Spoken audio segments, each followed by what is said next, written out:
Oh, hey there. Before we get into the video, I just want to say that I get a little hypocritical and a little subversive at the very beginning of this video. So I really recommend you watch the entire thing all the way through, because there are some things I say at the beginning that critique 5e and maybe a couple of the classes, and I don't actually mean them. They're just meant for a point later on. So yeah, okay, I just wanted to pop in to let you know that you have a good day at school today, son. I'll see you tomorrow. Hope you're getting good grades. Okay, let's get on to the video.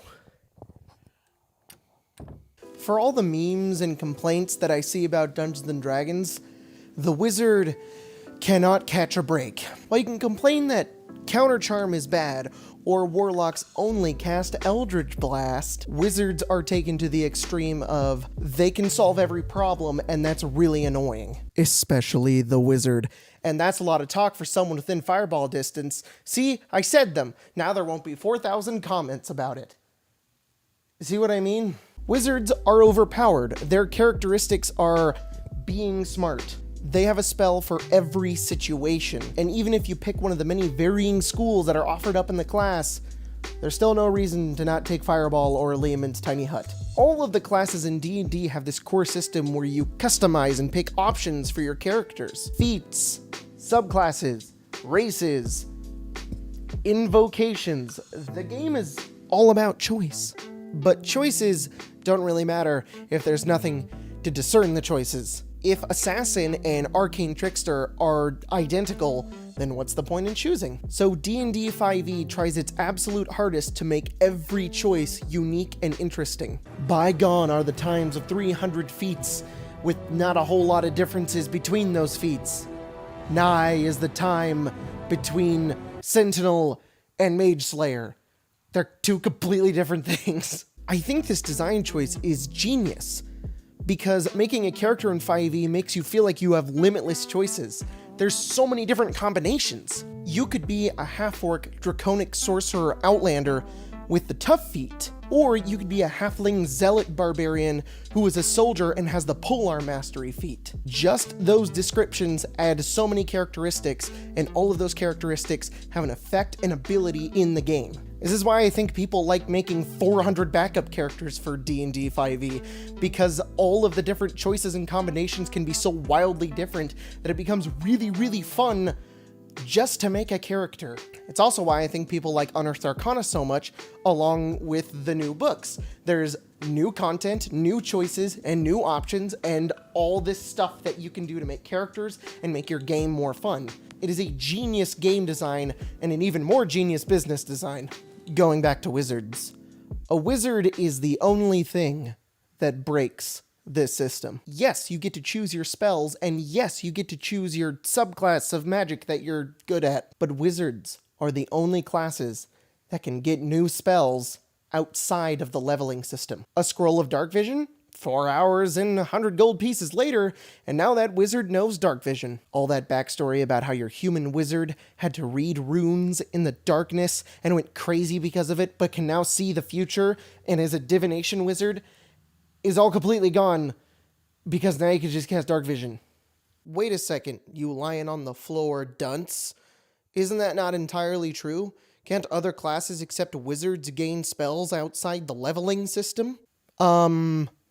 Yes and no. Clerics can prepare spells each day. They literally get their entire list of spells and can only prepare a certain amount per day.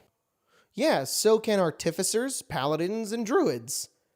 Wait, that just sounds like they can do exactly what the wizard can do, but with less steps. Yes, and aren't there magic items that are outside the leveling system that can give you new abilities? Yes. So, if the party was going to go into a dungeon and it was going to be really dark, they could just have dark vision with only a long rest? Yes. Wait, don't wizards also have to prepare their spells? Like, they can't just have all of them. They have to only have a certain amount per day. Yes. Jacob, I feel like this is more of a problem with D&D 5e or the magic system than it has to do with wizards. Oh no, you've discovered the point to the entire video.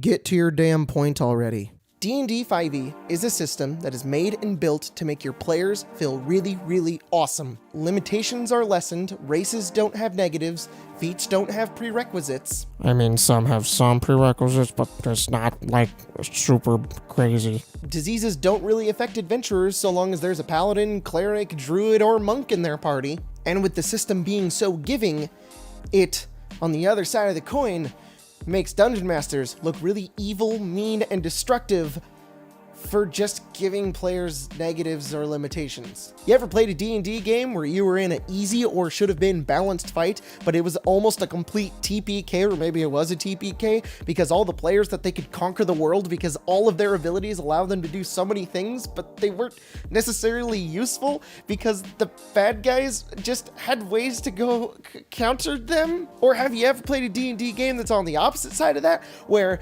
it's supposed to be this really hard encounter and the players just absolutely destroy it because their abilities are so powerful that it's like, what was the point of doing this? D&D 5e is a system that is made to make your players feel really, really awesome.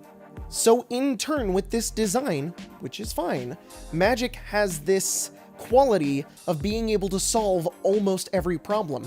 Wanna be safe? Layman's Tiny Hut. Wanna get away from danger? Misty Step. Wanna do damage? Fireball.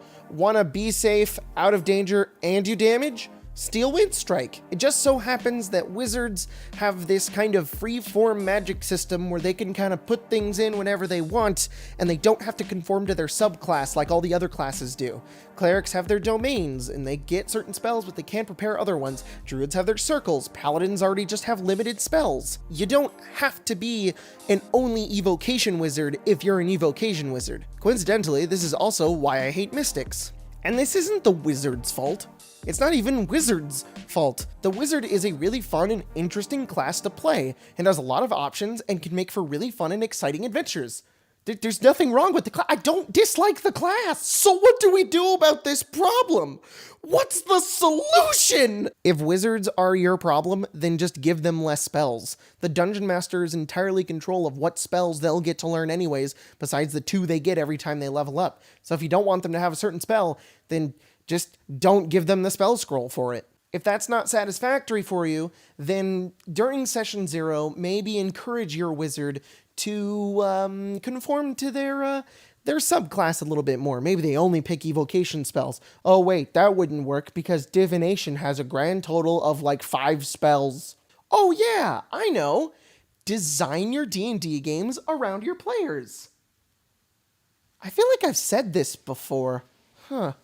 Oh yeah, my very first video. Jacob, wait, are you saying that all of the problems that people have with wizards kind of fall flat because the Dungeon Master can really just build a game around a character and it doesn't have anything to do with the player, how they play their character, or any of the system whatsoever, and more just has to do with the Dungeon Master and how they're running and building their game? Yes. But Jacob, if you made the game hard for one player, wouldn't it make it too hard for all the other players? Like, if you made a challenge for a wizard that was like another wizard with counterspell, then the monk or the fighter is not going to be able to do anything. No, because like I just described, almost all the classes in D&D have this big problem solver problem. Also, you could make one specific maybe enemy encounter or story beat for that wizard. The other players can participate, sure, but you can also give them individual things as well. It doesn't just have to be about that one character. You should do that so that they don't feel singled out. Is that the takeaway from this video? Yes, it is. Design your games around your players and you're not going to have these problems anymore. I don't have a bunch of ideas and encounters I could write up for you at this moment. I really wish I could. Oh wait! I know how you can get one! Out of the Box Encounters. Out of the Box Encounters is a 5e book written by Nerdarchy, filled to the brim with encounters that you can just throw right into your game. It's got beautiful art, great structure, and it was endorsed by our boy Mercer, so you know it's gonna be good. Late pledges are still open, so make sure to go get yourself a copy. I even have an encounter in the book myself, so go check it out. Anyways, thanks for watching my video. May your D&D games be fun and exciting, and don't argue with your players that much, and have fun. Okay, bye.